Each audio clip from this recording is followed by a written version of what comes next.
मराठी मातृभाषा चॅनलवर आपले स्वागत।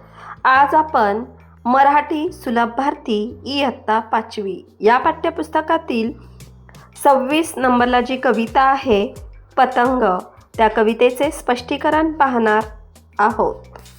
सर्वप्रथम आपण कविता वाचून घेऊयात।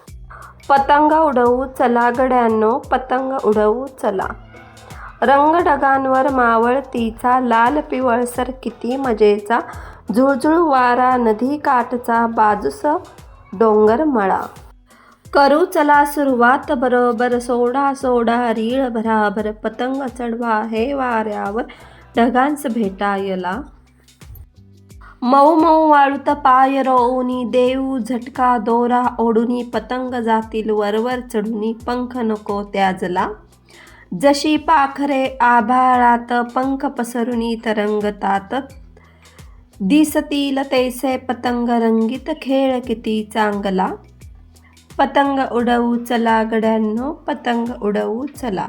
तर मुलांनो, अतिशय सुंदर अशी ही कविता आहे। या कवितेचे कवी आहेत अज्ञा पुराणिक। आता आपण या कवितेचा भावार्थ थोडक्यात पाहूयात। पतंग उडवू चला गड्यांनो, पतंग उडवू चला। गड्यांनो म्हणजे मित्रांनो।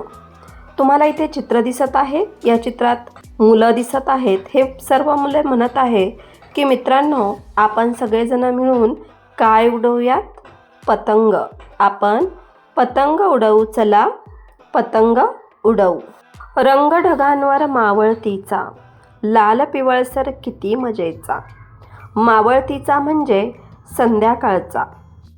सूर्य मावळल्यानंतर ढगांवर लाल पिवळसर असा सुंदर रंग दिसतो, म्हणून कवीने इथे म्हटलं आहे की रंग ढगांवर मावळतीचा, लाल पिवळसर किती मजेचा।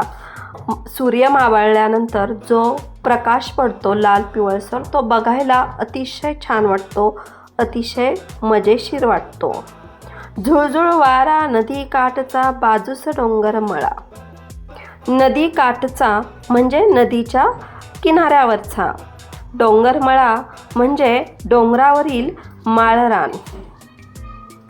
ही सर्व मुले नदीकाठी पतंग खेळण्यासाठी जमले आहे। नदीकाठी झुळझुळ वारा वाहत आहे आणि त्यांच्या बाजूलाच सुंदर असा डोंगरमळा आहे।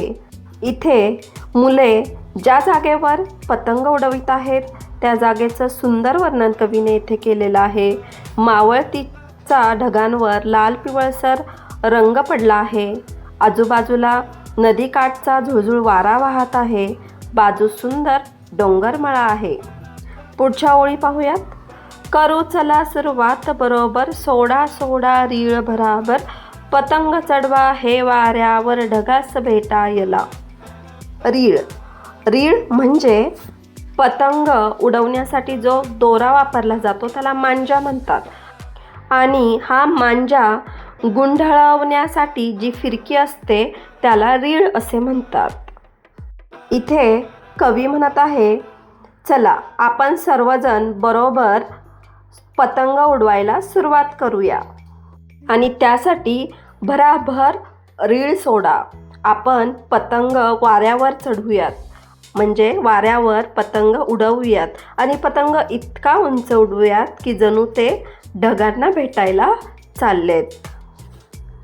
कवितेच्या पुढच्या ओळी पाहूयात। मऊ मऊ वाळूत पाय रोवुनी, देऊ झटका दोरा ओढुनी, पतंग जातील वरवर चढुनी, पंख नको त्याजला।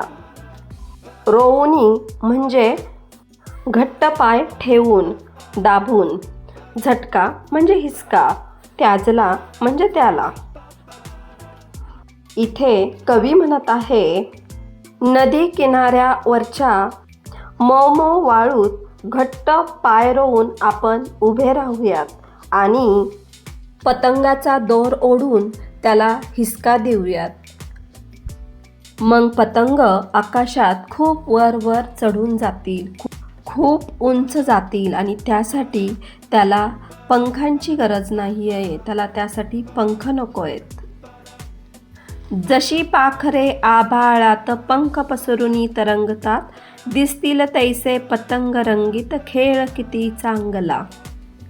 तरंगतात म्हणजे हवेत उडतात, तैसे म्हणजे तसे. इथे कवी म्हणत आहे की जशी पाखरे, पाखरे म्हणजे पक्षी, आभाळामध्ये पंख पसरुनी तरंगतात म्हणजे हवेत ते उडतात. पंख पसरून जशी पक्षी आभाळामध्ये तरंगतात, उडतात, अगदी तसेच छान आपले पतंगसुद्धा पक्ष्यांसारखे रंगीत दिसतील, हवेत तरंगताना दिसतील. खेळ किती चांगला म्हणजे हा पतंगाचा जो खेळ आहे तो किती चांगला आहे असे कवी इथे म्हणत आहे. मुलांनो, तुम्हाला सुद्धा ही कविता नक्कीच समजली असेल आणि आवडलीही असेल. तर अशाच प्रकारचे नवनवीन शैक्षणिक व्हिडिओ पाहण्यासाठी आपल्या चॅनलला अवश्य सबस्क्राईब करा आणि व्हिडिओ आवडला असेल तर व्हिडिओला लाईक करा.